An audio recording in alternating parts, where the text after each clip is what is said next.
Imagine walking through the misty forests of Japan, your footsteps soft on the moss-covered ground, the sound of distant crows filling the air.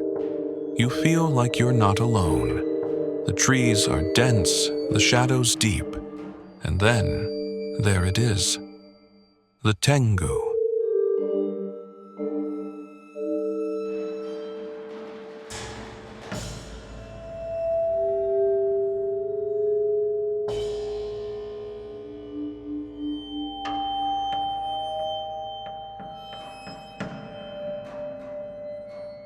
So, where did these mysterious beings come from? The Tengu's origins stretch deep into Japanese history, blending folklore, religion, and ancient fears of the unknown. The name Tengu translates to heavenly dog, but don't be fooled. These creatures have nothing to do with dogs. The name actually comes from Chinese mythology, where Tengu was a celestial hound believed to devour the sun during eclipses. But when the idea reached Japan, it transformed into something completely different. Early Buddhist texts described Tengu as evil spirits that led monks astray. But over time, their image evolved, from mere troublemakers to powerful mountain guardians and martial arts masters. This dual nature is what makes them so fascinating. Are they demons? Are they protectors? The answer is both.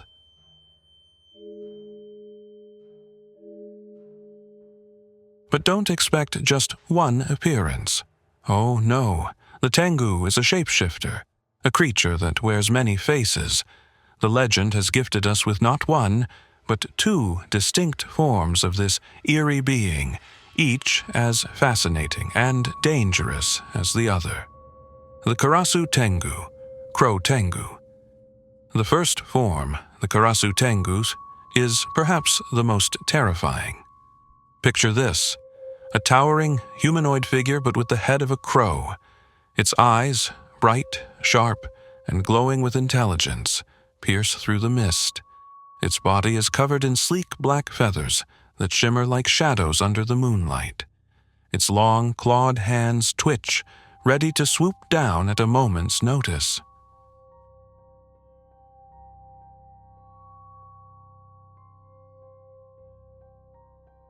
The Konoha Tengu, long-nosed Tengu. Now we have the Konoha Tengu, a creature that looks more human, but don't be fooled, it's anything but. Imagine a red-faced, goblin-like creature with an enormous nose that seems to stretch to impossible lengths. This long nose symbolizes the Tengu's pride, and it's always on display. Their faces are filled with an intense, often mischievous expression, like they know a secret you'll never understand. The Tengu's skin is often depicted as deep crimson, and their robes, if they wear them, are embroidered with intricate patterns that seem to move when you look away. They are wise, martial artists, fierce in battle, and they walk with an air of confidence and authority. Their eyes, glowing an ominous yellow, are said to see straight through to your soul. A single glance could make you feel like you're standing at the edge of a cliff, staring down at your own mortality. These Tengu aren't just physical creatures. They represent judgment, power, and the consequences of arrogance. The Tengu is not a creature to be trifled with. It's not just its powers or its appearance that make it feared. No, it's the Tengu's wrath and the way it punishes the arrogant that truly makes it a force to be reckoned with.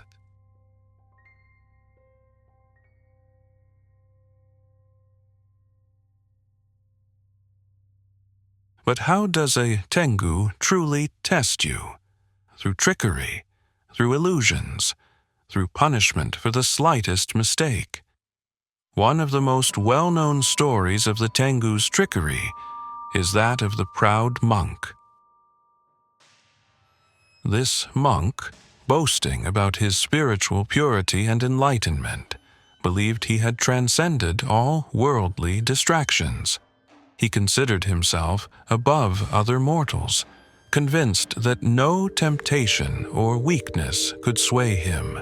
The Tengu, never one to allow arrogance to go unchecked, decided to teach him a lesson. The Tengu created a series of illusions, visions of beautiful women, feasts, and pleasures that seemed too irresistible to ignore. The monk, unable to resist these distractions, became lost in his desires, forgetting his path.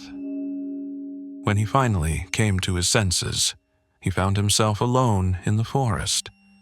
The once clear road back to the temple was gone, replaced by an endless labyrinth of trees and shadows. He wandered for days, seeing the faces of those he loved, but unable to reach them. His spirit broken, he returned to his temple, but never again did he boast of his enlightenment. The Tengu had taught him the most powerful lesson: humility.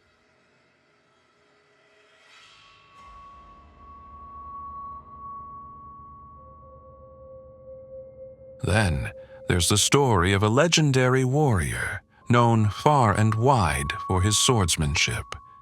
He was a man of unmatched skill, boasting that no one could defeat him in battle.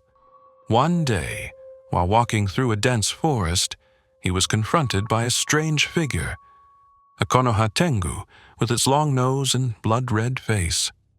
The Tengu asked him, "Are you the greatest warrior in all of Japan?" The man, puffing out his chest, confidently replied, "I am the greatest. No one can defeat me." Without another word, the Tengu dropped into a fighting stance, ready to duel. But the warrior's arrogance blinded him. He believed the Tengu was just another fool, challenging him for no reason.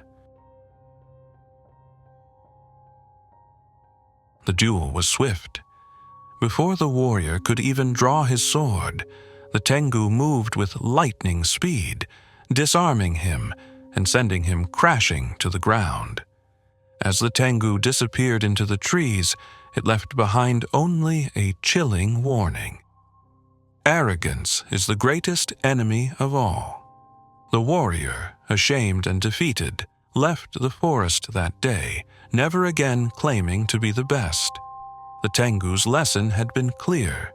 True strength lies not in boasting, but in humility.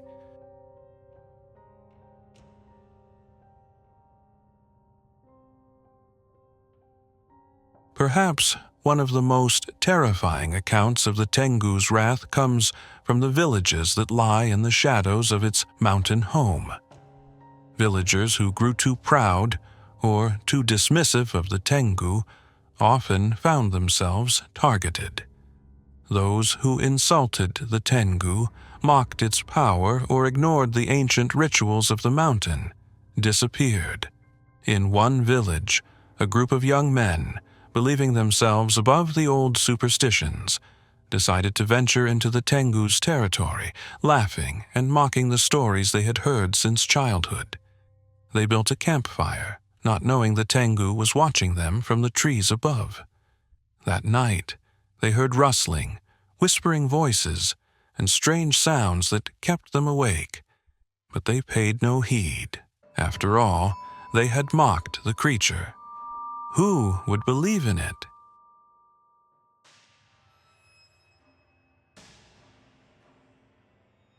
The next morning, the fire was still burning, but the men were gone. No tracks, no traces, just the echo of the wind. The villagers never saw them again. Some say the Tengu took them as punishment for their disrespect. Others claim they were lost in the endless illusions of the Tengu's wrath, doomed to wander the mountains for eternity. If you ever encounter a Tengu, can you survive? Maybe, but it won't be easy. Respect the mountains. Tengu despise arrogance. If you enter their domain with humility, they might just leave you alone. Avoid challenging them. Never claim to be the best warrior, the smartest monk, or the bravest traveler. The Tengu love testing prideful humans, and they rarely lose. Leave offerings. Some say Tengu can be appeased with small gifts, rice, sake, or carefully crafted origami. It's no guarantee, but it might buy you time. So, the next time you find yourself deep in the forests of Japan, surrounded by towering trees and endless mist, listen carefully. If you hear the wind whispering through the leaves, if you see shadows shifting where they shouldn't, remember, the Tengu are always watching. If you found this story as fascinating as we did, don't forget to like this video and share your thoughts in the comments below. And for more captivating tales of myths and legends, hit that subscribe button and turn on the notification bell. Until next time, this is When Myths Come Alive, bringing the legends of old back to life.